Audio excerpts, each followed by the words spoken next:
Bhojpuri film का दिन पर दिन स्तर गिरते जा रहा है और इसको बचाने के लिए 3 दिग्गज एक साथ नजर आने वाले हैं।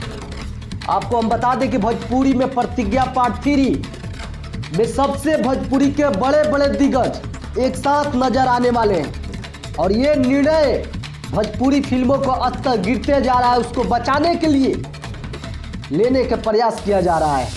प्रतिज्ञा पार्ट 1 दिनेश लाल यादव निरहुआ के था और प्रतिज्ञा पार्ट 2 जिसमें पवन सिंह, खेसारी लाल यादव, अनिल सम्राट जैसे कलाकार थे, लेकिन प्रतिज्ञा पार्ट 3 उससे भी भयंकर फिल्म बनने जा रहा है और ये भोजपुरी का सबसे बड़ी फिल्म होगी और भोजपुरी के सबसे बड़ा कहानी होगा।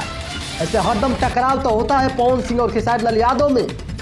क्या ये लग रहा है कि प्रतिज्ञा या पार्ट 3 में दोनों कलाकार को एक साथ लाना मुश्किल होगा या नामुमकिन होगा, ये तो आने वाला वक्त बताएगा।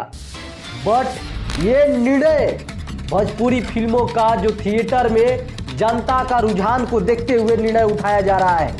हालांकि ये कदम बहुत ही सही है और अच्छा भी है, क्योंकि अगर भोजपुरी के एक तरफा अगर देखा जाए तो सब लोग एक तरफा फैन फॉलोइंग है।